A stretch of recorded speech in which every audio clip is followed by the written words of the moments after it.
नमस्कार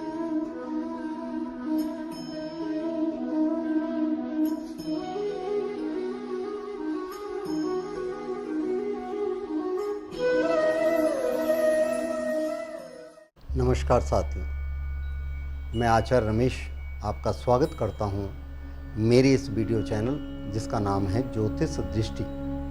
मित्रों, बड़ा अच्छा लगता है जब आप व्हाट्सएप में और टेलीफोनिकली मुझे वार्तालाप करते हैं, अपनी समस्याओं का समाधान मुझसे पूछते हैं और मुझे बड़ी खुशी होती है कि मेरे द्वारा बताए गए ये छोटे छोटे समाधान आपके जीवन में सफलता लाते हैं।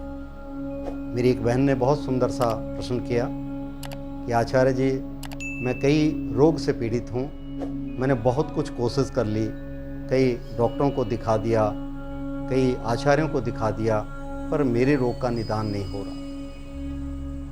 मुझे कृपा करके यह गाइड कीजिए कि मैं इस रोग से किस प्रकार से छुटकारा पाऊँ। मित्रों, भले ही मैं डॉक्टर नहीं हूँ इस लाइन में, दवाई अपनी जगह है, दुआ अपनी जगह है, आपके कर्म ही आपको सफलता दिलाते हैं। मैंने उस बहन से एक ही प्रार्थना की कि बहन, आप अपने इष्ट और कुल देव का ध्यान करो, उनके निमित्त पूजा अर्चना करो। आपके कुल देव कौन हैं? तो बहन ने बताया, मेरे कुल देव भगवान शंकर जी हैं। तो मैंने कहा, आप भगवान शंकर जी की प्रार्थना करो, क्योंकि देवों के देव महादेव सबके लिए समभाव हैं। वो वीतरागी हैं, बैरागी। उन्हें संसार से ऐसा मोह नहीं है, लेकिन संसार उनके बिना नहीं है। इसलिए जो भी हमारे कर्म में, जो भी हमारे भाग्य में कष्ट सुख दुख मिले हैं, वो हमें भोगने ही चाहिए। क्योंकि कहा भी गया है, सुखम दुखम क्षमाचरेत। गुरु नानक देव जी ने बड़ी सुंदर बात की है कि दुख इसलिए दिए जाते हैं ताकि आप भगवान को याद कर सको, और जब सुख मिल जाता है तो उसकी प्रतिभूति होती है। ऐसे ही कबीरदास जी ने बड़ा सुंदर लिखा है कि दुख में सुमिरन सब करे, सुख में करे न कोई, और जो सुख में सुमिरन करे, दुख काहे का हो। दुख तभी आता है जब हमारे द्वारा कुछ गलत काम किए जाते हैं। वार्तालाप हमारी आगे बढ़ी तो उस बहन ने बड़ा सुंदर शब्द मुझे बताया कि मैंने फला फला कार्य गलत किया, अब उसका किस प्रकार से समाधान किया जाए। मैंने कहा, बहन, आप 50 वर्ष पूर्ण कर चुके हो, और जो कुछ कमियां हमारे द्वारा रह गई हैं, अर्थात द्वेष है, कलेश है, उसको यदि यहीं समाप्त कर दें तो हमारा मन भी तृप्त होगा और हमारा कार्य भी संपन्न होगा। भगवान की ऐसी कृपा हुई, या समझ लीजिए उस बहन के प्रारब्ध में सुख मिलना था। उसने अपनी जो भी उनके समस्याएं थी, उस समस्या का वार्तालाप करके समाधान निकाला, और भगवान की कृपा से मुझे बड़ी प्रसन्नता हुई कि उसका मन हल्का हो गया और रोगों का भी निदान मिल गया। दोनों कार्य से, दुआ से और दवा से। दवा भी लगनी शुरू हो गई और आज परमात्मा की दया से वह जीवन में सफल अग्रसर है। अब जैसे जैसे हमारी उम्र बढ़ती है, हमें भी कई प्रकार के रोग लग जाते हैं। उन रोगों से घबराना नहीं चाहिए। हमारी अवस्था का हर रोग अपने साथ है। बाल्यावस्था में चोट लगती है तो जल्दी ठीक हो जाती है। यही चोट वृद्धावस्था में लगती है तो उसको ठीक होने के लिए समय लगता है। इसी प्रकार हमारे जो अच्छे कर्म होते हैं वो हमें सुख देते हैं, और जो बुरे कर्म होते हैं वो हमें कष्ट देते हैं। इसलिए सचेत रहें और शुभ कर्म करें। शुभ कर्म करने से आपका आगे भी मंगल होगा। ऐसी विचारधारा जब आप बना लोगे तो भगवान की कृपा से आपको किसी प्रकार का कष्ट नहीं सहना पड़ेगा। आइए साप्ताहिक फलादेश में चलते हैं। 22 जुलाई से लेकर के 28 जुलाई तक यह साप्ताहिक फलादेश है।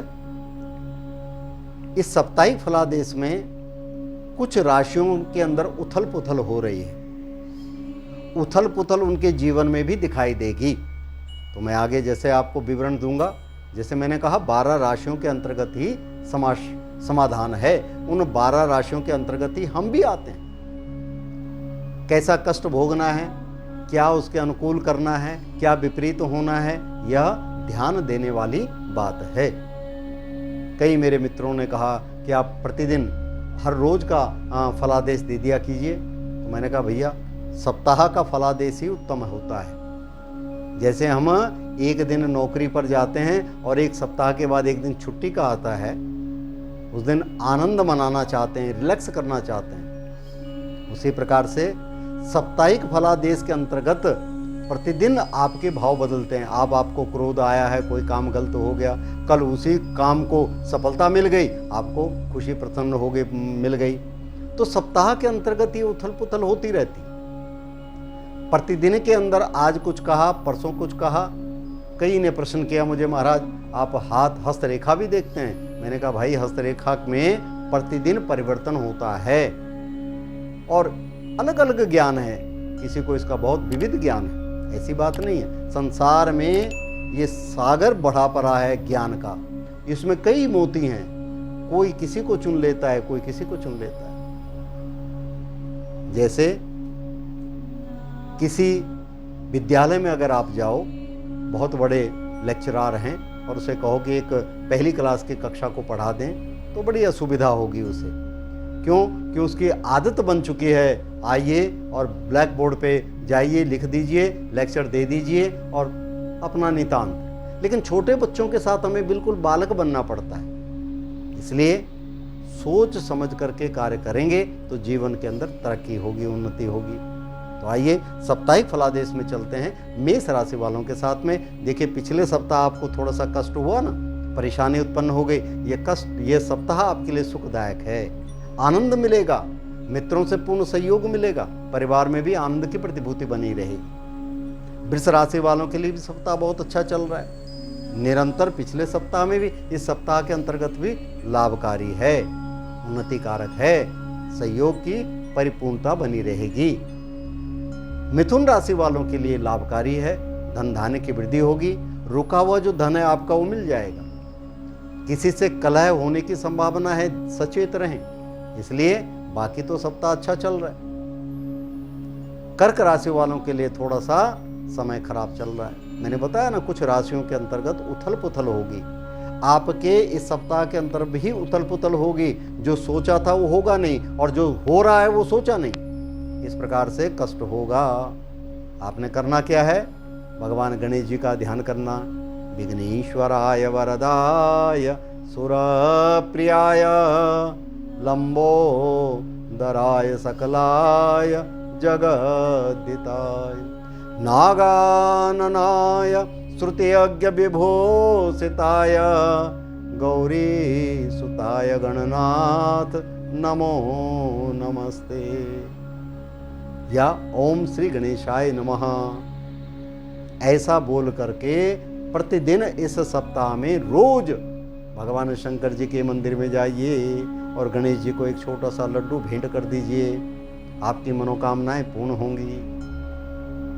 सिंह राशि वालों के लिए समय अच्छा चल रहा है। सप्ताह के अंतर्गत आनंद की प्रतिभूति होगी, मित्रों से सहयोग मिलेगा और नई विचारधारा बनेगी। परिवार में भी सुख रहेगा, स्वास्थ्य भी ठीक रहेगा। कन्या राशि वालों के लिए फिर परेशानी उत्पन्न हो रही है।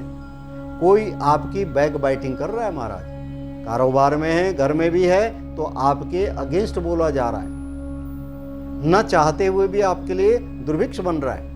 इसलिए सचेत रहें, मन इच्छानुसार कार्य करें, लेकिन उसमें रुकावट ये बनती है कि जो आप चाह रहे हो बनता नहीं, जो नहीं चाह रहे हो वो हो रहा है। इसलिए इस सप्ताह के अंतर्गत भगवान शंकर जी का ध्यान करें।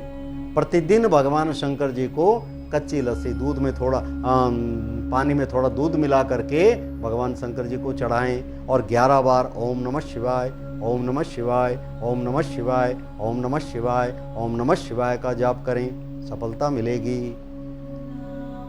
तुला राशि वालों के लिए समय अच्छा है, उन्नति कारक है, सुख आनंद की वृद्धि होगी, परिवार में खूब आनंद रहेगा, समृद्धि चल रही है, बहुत लाभ मिलेगा।